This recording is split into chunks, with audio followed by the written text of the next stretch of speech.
할렐루야. 사순절을 지나고 있는데요. 예배에 나오신 여러분 환영하고 축복합니다. 오늘은 이제 갈라디아서를 하겠습니다. 지난주에 이어서 지난주 고린도 후서를 했고요. 오늘은 갈라디아서를 보겠습니다. 오늘 본문 말씀은 갈라디아서 1장 11절에서 12절까지 제가 먼저 읽겠습니다. 형제들아, 내가 너희에게 알게 하노니 내가 전한 복음은 사람의 뜻을 따라 된 것이 아니니라. 이는 내가 사람에게서 받은 것도 아니요 배운 것도 아니요 오직 예수 그리스도의 계시로 말미암은 것이니라. 아멘. 제가 먼저 기도하고 말씀 나누겠습니다. 고마우신 하나님, 감사를 드립니다. 사순절을 지나면서 예수님의 고난을 우리의 삶에 다시 한번 적용하고 예수님의 고난에 동참하기를 원합니다. 오늘 갈라디아서 말씀을 통해서 예수 그리스도의 계시된 이 복음에 대해서 우리가 알기를 원하오니 아버지, 우리의 영의 눈을 여시고 귀를 열어 주셔서 말씀이 말씀 되게 하여 주시고 복음의 그 사도 바울이 전한 그 복음이 무엇인지 우리가 깨닫기를 원합니다. 주님, 축복하여 주옵소서. 종의 입술을 아버지 주께서 기름 부어 주시고 성령님 친히 말씀하여 주옵소서. 예수님의 이름으로 기도하옵나이다. 아멘. 아멘. 갈라디아서 말씀을 나누기 전에 잠깐 제가 광고하겠습니다. 이제 오늘 주일이 지나면 월화수 수요일날 저녁 비행기로 제가 탄자니아의 세 번째 단기 선교를 가게 되었습니다. 여러분들이 많이 기도해 주시고 또 후원해 주시고 그런 여러분들의 그 후원에 사랑에 힘입어서 잘 다녀오겠습니다. 또 가서 이제 한 18일 정도 있게 되는데요. 4월 3일 날 여기서 3월 18일 날 떠나서 4월 3일 날 거기서 출발해서 이곳에 4일 날 인천공항에 도착합니다. 이번에는 제가 이제 혼자 가게 되는데요. 중간에 이제 비행기를 또 아디스 아바바에서 갈아타야 되고 하는 그런 것도 있고 여러 가지 이제 그곳에서 하나님께서 정말 친히 성령님 일하여 주시기를 여러분들 계속 기도로 후원해 주시기를 바랍니다. 오늘 은혜 받을 말씀은 갈라디아서인데요. 이 갈라디아서는 갈라디아 교회는 이제 사도 바울이 제1차 전도의 여행을 해서 세워진 교회입니다. 그래서 이 갈라디아서는 1차 전도여행을 하고 난 이후에 그리고 또 예루살렘 공회가 있기 그 사이 그때에 수리아 안디옥에서 이 복음서를 갈라디아서 편지를 이제 쓰게 되었습니다. 근데 이제 소식에 의하면 자기가 바울이 전한 복음이 아니라 다른 복음이 들어와서 이제 갈라디아 교회를 이렇게 흔들어 놓는 이런 소식을 듣고 이제 사도 바울이 편지를 보내게 되었습니다. 그 당시에 다른 복음이라 하면 말하자면 날과 달과 절개와 해와 뭐 이런 그런 것을 지키는 유대주의자들이 들어온 거죠. 그래서 예수를 믿지만 또 율법도 지켜야 된다. 레위기에 나온 율법, 그러니까 음식도 정한 음식을 먹어야 되고 유대의 관습에 따라서 할례를 받아야 된다. 그러니까 말하자면 유대교 말하자면 이스라엘 백성들이 이제 창세기 17장에 아브라함이었을 때 창세기 17장에 아브라함에게 하나님께서 처음 말씀하시기를 할례를 받으라 그랬어요. 난지 남자 아이들은 누구든지 난지 8일 만에 할례를 받으라고 그랬어. 그러니까 할례를 받지 않으면 이스라엘 백성들에게서 끊어지리라고 말씀하셨기 때문에 이 할례 언약이 이 이스라엘 백성들에게는 유대교에서 계속 내려오는 전통이기 때문에 굉장히 중요한 거예요. 이스라엘 백성에서 하나님의 축복에서 아브라함의 자손에서 끊어진다 그러니까 이 할례에 대한 이 중요성, 이거에 대한 뿌리 깊게 박힌 이게 있는데 그거를 가지고 또 예수는 밑에 할례도 받고 절기도 지키고 이래야 된다는 생각을 가지고 있는 사람들이었던 거죠. 그래서 사도 바울이 복음을 전하고 교회를 세운 이후에 다시 유대교 그리스도인들이 들어와서 너네들 예수를 믿지만 이 할례도 받아야 돼. 이 절기도 지켜야 돼. 음식도 가려 먹어야 돼. 하면서 이렇게 이제 다른 복음을 전하게 되었던 거죠. 그래서 오늘 제가 본문에서 처음 시작할 때 읽었던 것처럼 사도 바울은 지금 1장 1절에서 뭐라고 그랬냐면 이제 사도 바울이 전한 복음이 바울이 사도가 아니라는 사도를 부인하는 이렇게까지 이제 유대주의자들이 얘기를 했던 거죠. 사도는 뭐야? 지난 시간에도 얘기했는데 하나님께서 보내신 자. 하나님께서 보내셨으니까 심부름을 하는 거죠. 하나님의 대사인 거죠. 그런데 이것을 부인하게 되면 사도 바울이 전한 복음도 부인하게 되는 거죠. 그래서 사도 바울은 지금 갈라디아서 1장의 1절 사람들에게서 난 것도 아니요 사람으로 말미암은 것도 아니요 오직 예수 그리스도와 그를 죽은 자 가운데 살리신 하나님 아버지로 말미암아 사도된 바울은 그러니까 바울이 내가 사도가 되고 싶어서 있는 게 아니라 예수 그리스도와 죽은 자 가운데서 예수님을 살린 하나님 아버지께서 그의 뜻대로 사도로 부르셨다 이런 말이에요. 1장 1절에 이렇게 나는 사도야 하는 것을 강력하게 이제 지금 사도 바울이 얘기를 하고 있어요. 그러면 내가 사도인데 내가 전한 복음은 어떤 복음이냐? 그게 지금 1장 11절 12절에 얘기하고 있어요. 형제들아 내가 너에게 알게 하노니 내가 전한 복음은 내가 이미 1차 전도여행 때 너희들에게 전한 복음이 있는데 그 복음은 어떤 복음이냐? 그걸 설명하고 있는 거예요. 사람의 뜻을 따라 된 것이 아니니라. 12절 이는 내가 사람에게서 받은 것도 아니요 배운 것도 아니요 오직 예수 그리스도의 계시로 말미암은 것이다. 그러니까 저 같은 경우에는 이제 신학대학원에서 신학을 공부하고 그 다음에 뭐 성경을 훈련받고 공부하고 삶에 이렇게 오랜 신앙생활 통해서 이렇게 목사가 돼서 이렇게 말씀을 전하고 가르치고 있어요. 근데 사도 바울은 지금 무슨 얘기를 하고 있냐면 사람에게서 배운 게 아니야. 내가 사람에게 가르침을 받은 게 아니야. 뭐라 그랬냐면 예수 그리스도의 계시로 받았다는 거예요. 이 계시는 뭐냐면 이 헬라어 원어의 아포칼립시스 이 말은 무슨 말이냐면 이 덮개를 벗긴다는 거예요. 드러낸다는 거예요. 이 말은 예수 그리스도의 신비와 같은 거예요. 그러니까 하나님은 우리가 볼 수가 없어요. 하나님은 볼 수가 없는데 예수님이 이 땅에 사람의 모습으로 와서 하나님을 알게 해주신 거예요. 드러난 거예요. 그러니까 예수 그리스도의 그 신비와 같이 이 사도 바울은 이제 고린도후서 12장 1절에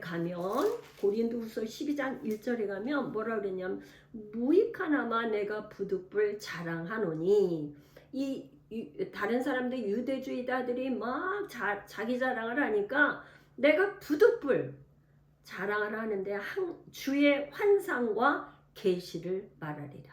그러니까 이 지금 사도 바울이 주의 환상과 계시가 어떻게 보게 됐냐? 2절에 내가 그리스도 안에서 있는 한 사람을 아노니, 그러니까 자기가 그랬다 하지 않고 한 사람을 안다고 이렇게 얘기하면서 하는 거죠. 그는 14년 전에 셋째 하늘에 이끌려 간 자라.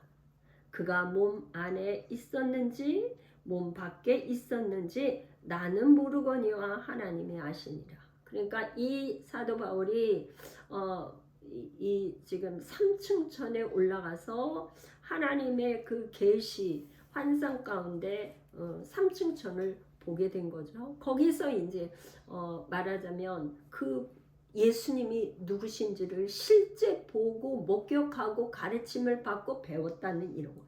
내가 너희들에게 전한 복음은 그냥 사람한테 배운 게 아니고 예수 그리스도께 직접 그분이 나한테 가르쳐 줬어.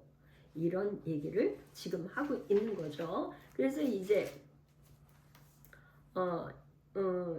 사도 바울이 지금 내가 전한 복음은 그런 복음이야. 그러면서 2장으로 넘어가면 그럼 이제 사도 바울이 전한 그 복음에 믿음 안에서 사는 삶이 어떤 것인가? 그게 2장 19절 20절에 나와요. 내가 율법으로 말미암아 율법에 대하여 죽었나니 이는 하나님에 대하여 살려 함이라. 이 지금 유대주의자들이 주장하는 건 뭐냐면 율법을 지켜야 한다고 주장을 하니까 그거에 대해서 지금 사도 바울이 얘기를 하는 거예요. 율법으로 말미암아 율법에 대해서는 죽었다는 거예요. 20절에 가면 뭐라 하느냐? 내가 그리스도와 함께 십자가에 못 박혔나니 그런즉 이제는 내가 사는 것이 아니요 오직 내 안에 그리스도께서 사시는 것이라. 이제 내가 육지 가운데 사는 것은 나를 사랑하사 나를 위하여 자기 자신을 버리신 하나님의 아들을 믿는 믿음 안에서 사는 것이라. 갈라디아서 2장 20절. 이 말씀은 우리가 세례식 할 때도 그렇고 많이 여러분들이 암송하는 말씀인 줄 압니다. 그런데 지금 사도 바울이 이제는 예수님께서 십자가에 죽으실 때는 이미 율법도 이제 율법은 더 이상 사람을 묶어놓고 죄가 뭔지를 가르쳐 주기 위해서 믿음 예수님이 오시기 전까지만 효력이 있었고 예수님이 이제 율법에서도 이제 해방시키기 위해서 율법도 죽었다는 거예요. 그래서 뭐냐면 사도 바울은 율법으로 말미암아 율법에 대하여 이제 죽었어. 그렇게 얘기하는 거죠. 그리고 뭐냐? 그리스도와 함께 십자가에 우리는 다 못 박혔어요. 예수님이 2000년 전에 우리의 죄를 다 한 몸에 지고 죽으셨을 때 왜 율법에 대해서 죽었냐? 율법은 사람이 613가지 율법이 있다 하면 612가지는 지켰는데 한 가지를 못 지키면 그거가 죄가 되는 거예요. 그 한 가지 죄 때문에 말하자면 우리가 의로운 사람이 될 수가 없는 거예요. 우리가 구원받는 거 천국 간다 이 말은 뭐냐? 우리가 죄가 없는 사람이 돼야 되는데 율법을 아무리 지켜도 죄를 짓게 되는 거죠.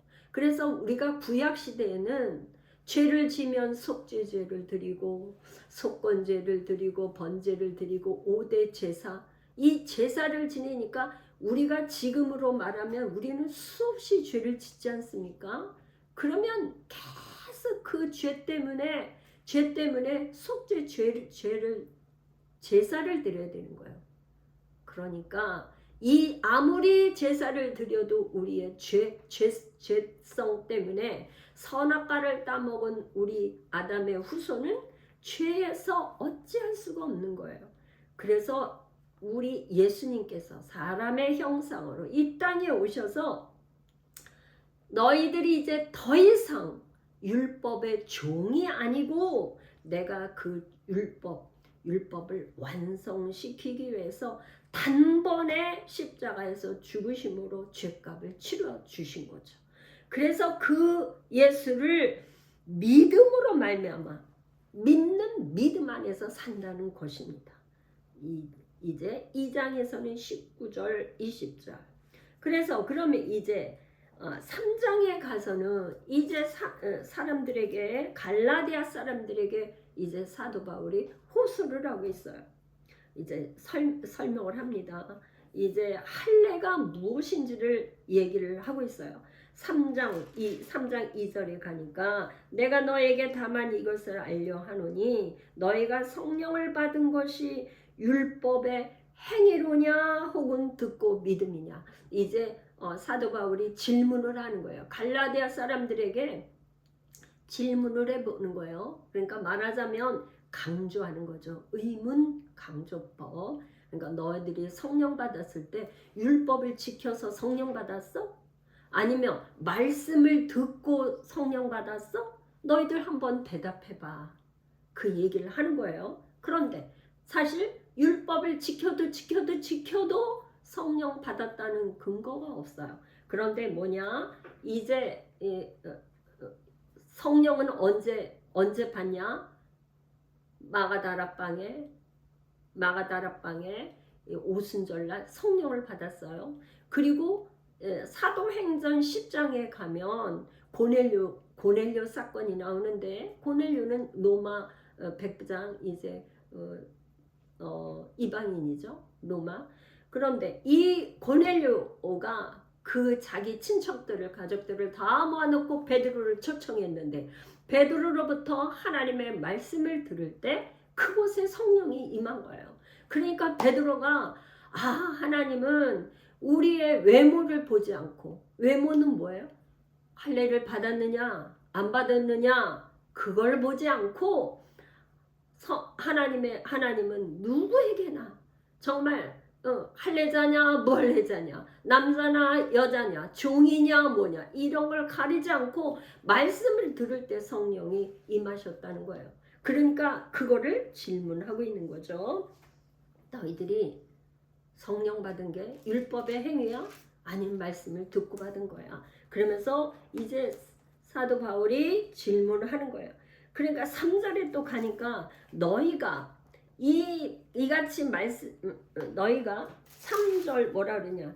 이같이 어리석으냐? 성령으로 시작하였다가 이제는 육체로 망하겠느냐? 그러니까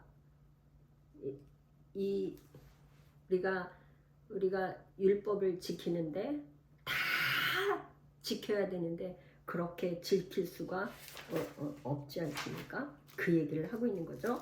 이제 3장 13절에서 14절을 보겠습니다. 3장 13절에서 14절 이게 이제 사도 바울이 이제 다시 복음을 전하는 거예요.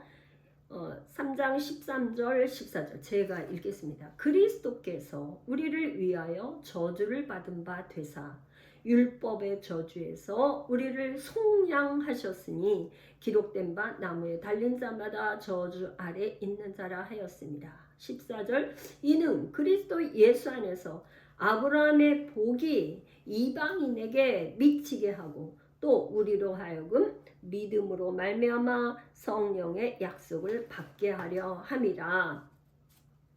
성령의 약속. 그러니까 우리가 하나님은 영이시잖아요. 그런데 우리가 육을 가지고는 하나님을 알 수가 없어요. 예수님을 알 수가 없어요. 예수가 아무리 그리스도라 해도 알 수가 없어요. 왜? 영적인 일이기 때문에. 영이기 때문에. 그래서 영은 영으로 같이 통해야지만 알 수가 있단 말이에요. 그래서 뭐냐? 이제 하나님께서 우리에게 성령을 주셔서 하나님을 알게끔 만들어 그렇게 하나님이 계획해 놓으신 거예요. 그 성령은 언제 오느냐? 예수님이 십자가에서 죽으시고 우리의 죄값을 대신해서 죽으시고 우리를 속량하시고 승천하셔서 승천하신 다음에 성령을 우리에게 주셨어요. 그래서 그 성령의 약속을 받게 하려고 우리를 속량해 주셨다는 것. 이게 복음이에요. 그런데 뭐냐? 이 지금 나무에 달린 자마다 저주 아래에 있는 자라. 신명기에 보면은 나무에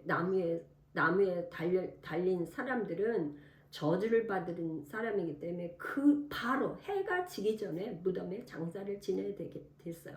그런데 예수님은 그 저주, 그 십자가의 저주가 로마 시대 때에 가장 극형에 처하는 형벌이었어요.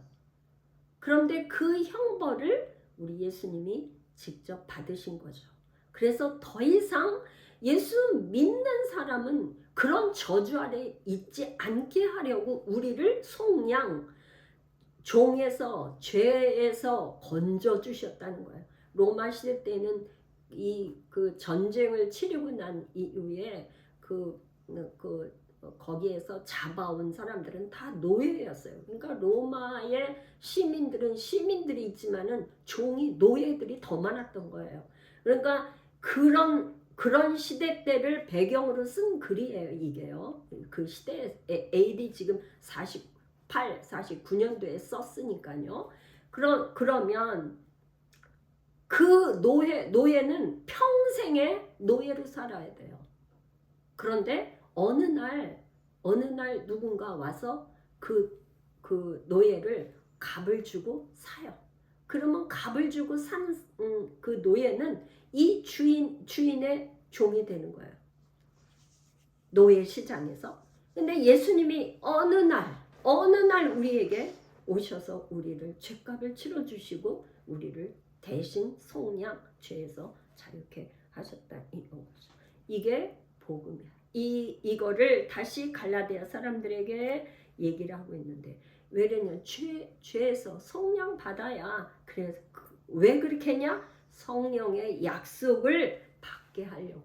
내가 너희들에게 가면은 이 예루살렘을 떠나지 말고 내가 위로부터 오는 그 능력이 입혀질 때까지 예루살렘을 떠나지 말라. 왜 그랬냐? 성령의 약속을 선물로 주려고 그렇게 하셨잖아요. 그래서 그거를 지금 사도 바울이 갈라디아서 3장 13절에서 14절을 얘기하고 있는 것이죠. 그래서 지금 아까 할례에 대해서 얘기하다 말했는데 이제 3장 4장에 넘어가서 5장으로 가면 할례에 대해서 얘기를 하고 있어요.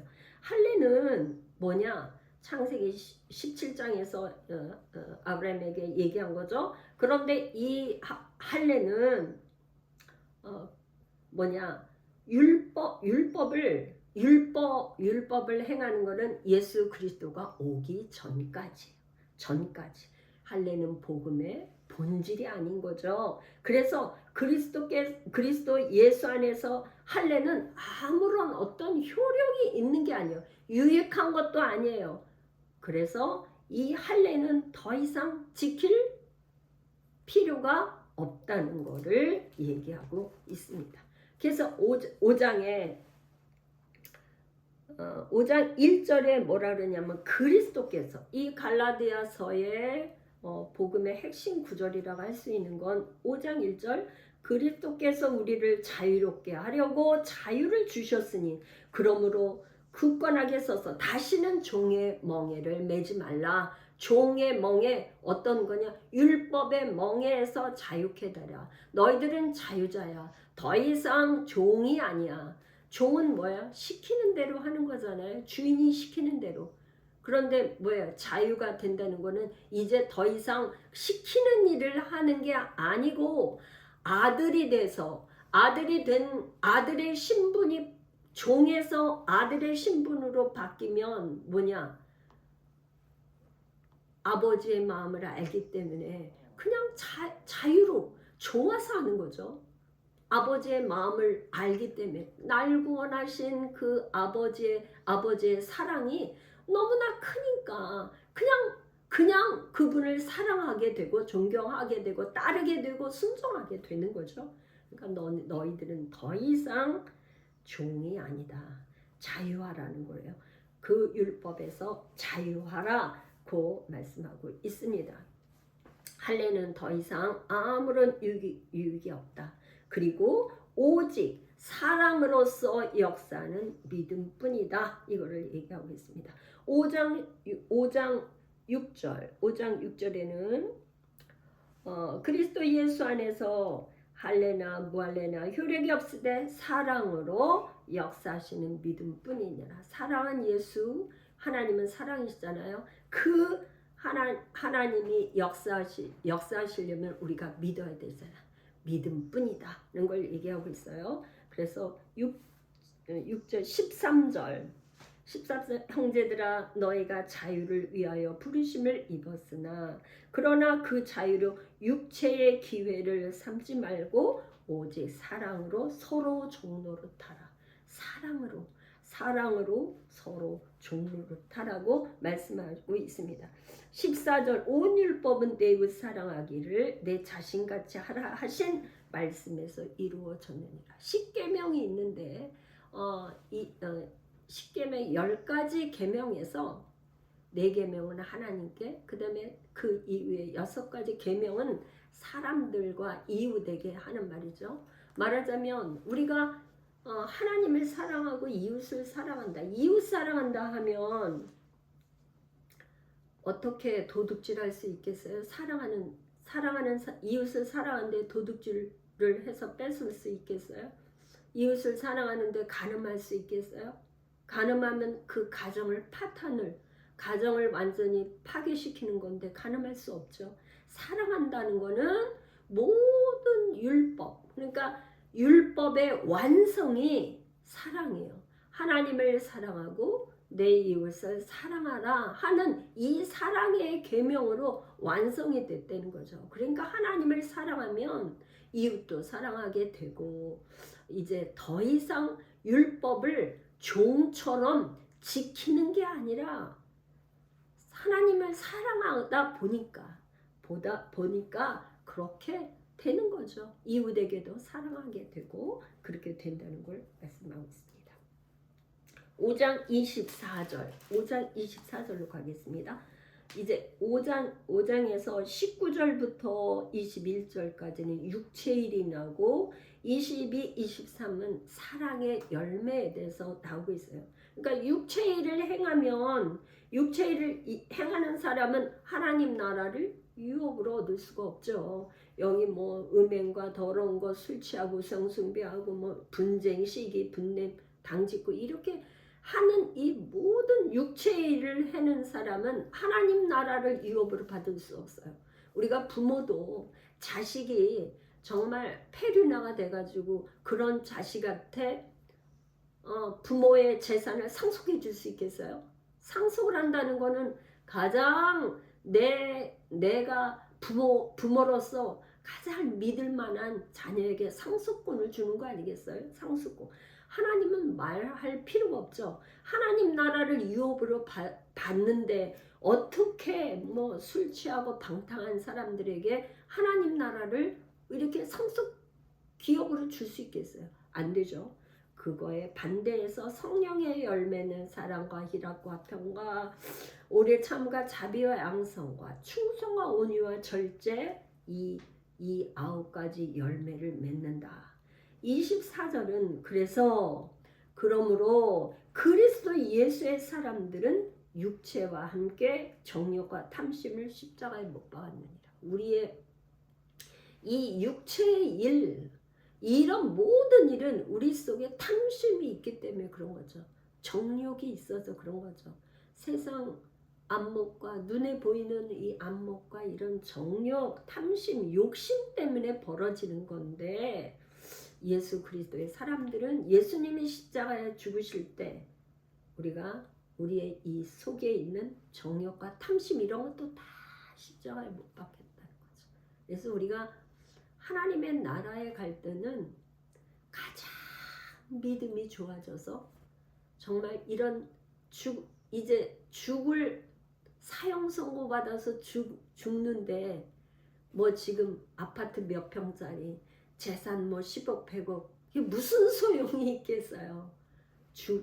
죽음을 눈앞에 두고 있는데 그때는 오직 내가 죽어서 주님의 품에 정말 편안하게 안기는 거 그거 이외에는 뭐가 있겠습니까?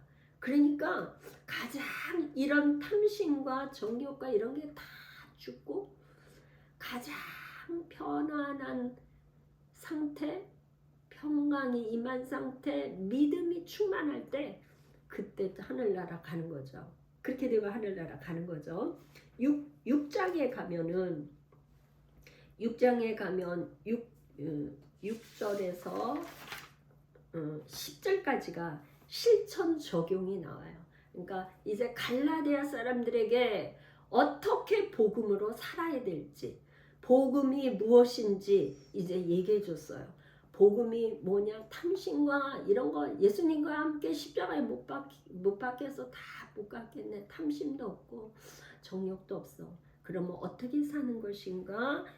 갈라디아서 6장 6절에서 10절까지 실천 적용으로 얘기하고 있습니다. 제가 읽어보겠습니다. 가르침을 받는 자는 말씀을 가르치는 자와 모든 좋은 것을 함께 하라. 가르침을 받는 사람들은 말씀을 가르치는 자와 모든 좋은 것을 함께 하라. 그 다음에 7절 스스로 속이지 말라. 하나님은 업신여김을 받지 아니하시나니 사람이 무엇으로 심든지 그대로 거두리라. 그러니까 하나님은 안 속으시는 거죠. 우리의 마음을 꿰뚫고 있잖아요. 우리가 지금 예배를 하면서 기도를 하면서 뭘 하면서 무슨 기부를 하거나 선한 일을 한다 할지라도 그 마음이 정말 하나님 그리스도의 마음으로 한 건지 내가 우쭐한 마음에서 나를 나타내기 위해서 한 건지 이런 거를 주님은 다 아시니까 스스로 속이지 마. 자기를 속이지 말라는 거죠. 하나님을 조롱하지 말라는 거죠. 사람이 심은 대로 거둔다. 8절 자기의 육체를 위하여 심는 자는 육체로부터 썩어질 것을 거두고 성령을 위하여 심는 자는 성령으로부터 영생을 거두리라. 우리에게 가장 큰 축복은 영생이죠. 이 땅에서 수천만 먼 거를 쌓았다, 업적을 쌓았다, 뭐를 쌓았다, 빌딩을 쌓았어도 영생을 얻지 못하면 무슨 소용이 있겠어요? 그러니까 성령을 위해서 심는 거는 다 영원한 하나님의 나라. 그래서 우리가 이 땅에서 뭔가 살 때 하나님의 나라, 그 나라를 위해서 영생을 위해서 심는 일에 계속 우리가 그런 삶을 사시기를 축복합니다. 그러니까 구원은 예수를 믿음으로 말미암아 구원받아요. 우리의 행위로 구원받는 게 아니에요. 그런데 이제 이 땅에서 선한 일을 부지런히 하는 것은 무엇이냐? 하나님의 나라의 상급을 위해서, 상급 쌓기 위해서 하는 거죠. 하늘나라에 가면 저는 가보지 못했어요. 이제 저기만 성경이나 이런 게 나온 걸로 우리가 추측하고 하나님의 나라는 반드시 있는데 그곳에는 그러니까 하나님의 나라 창세전에 있었던 것이 그림자로 이 땅에 있는 거죠. 그러니까 이 땅에 빌딩도 있고 집도 있고 큰 집도 있고 작은 집도 있는 것은 하나님의 나라에도 그런 집이 있는 거죠. 개인 집이 있겠죠. 같이 사는 공동체로 사는 공동의 집도 있겠죠. 그런 집이 있을 거라고 봐요. 왜? 하나님의 나라에 있는 것이 이 땅의 그림자로 있기 때문에. 그러니까 부지런히 선한 일을 하는 것은 행위로 구원받는 게 아니고 믿음으로 구원받지만 우리가 선한 일에 부지런히 성령을 위해서 하나님의 나라를 위해서 힘쓰고 애쓰는 것은 상급으로 우리에게 주어진다. 9절에 가면 우리가 선을 행하되 낙심하지 말지니 포기하지 아니하면 때가 이름에 거두리라. 우리가 선한 일을 하는데 정말 낙심될 때가 많아요. 그죠? 저는 목회를 하다 보니까 제 마음을 목회자의 마음과 성도의 마음이 이렇게 서로가 이렇게 같이 교류가 안 되고 그럴 때 오해가 있을 수도 있고 잘 안 될 때 나는 그런 마음이 아닌데 우리 성도들이 정말 잘 되기 위해서 그런 마음을 갖는데 그럴 때가 있어요. 그런데 뭐냐? 선을 행하되 낙심하지 말지니 포기하지 않으면 때가 이르면 거두리라. 그래서 우리가 전도할 때나 가족 구원을 위해서 힘쓰고 기도할 때 그렇게 어렵잖아요. 가족 구원이 어렵잖아요. 주 앞에 안 돌아오잖아요. 그런데 포기하지 말고 기도하면 때가 되면 거두리라는 것이 하나님의 말씀이니까 우리는 이 말씀 붙들고 가는 거죠. 10절 그러므로 우리는 기회 있는 대로 모든 이에게 착한 일을 하되 더욱 믿음의 가정에게 할지니라. 사도 바울은 지금요 믿는 가정에 더 착한 일을 많이 하라는 거예요. 믿음의 가정 아무래도 공동체의 믿음의 가정에 서로 보고 하니까 어려울 때 이렇게 도와주고 서로가 이렇게 함으로 인해서 하나님의 영광이 믿는 사람들을 통해서 빛이 되고 소금이 되고 하나님 나라가 확장이 되려면 믿음의 가정에 더 이게 뭔가 정말 빛이 나고 잘 되는 걸 그리스도의 향기가 나타나야 되지 않겠어요? 그러니까 사도 바울이 우리에게 권면하는 내용은 선한 일을 행할 때 믿음의 가정에 더 행하라. 이렇게 우리에게 말씀을 주고 있습니다. 여러분들 사순절을 지내면서 어떤 선한 일에 힘쓰고 계신가요? 여러분들 기도하면서 한 가지 이상 뭔가 이렇게 행하고 계시겠죠? 안 하던 거 이번 사순절을 통해서 주님의 고난에 내가 시간 들이고 물질 들이고 마음을 들여서 주님의 고난에 동참하시는 여러분들 다 되시기를 예수님의 이름으로 축복합니다. 기도하겠습니다.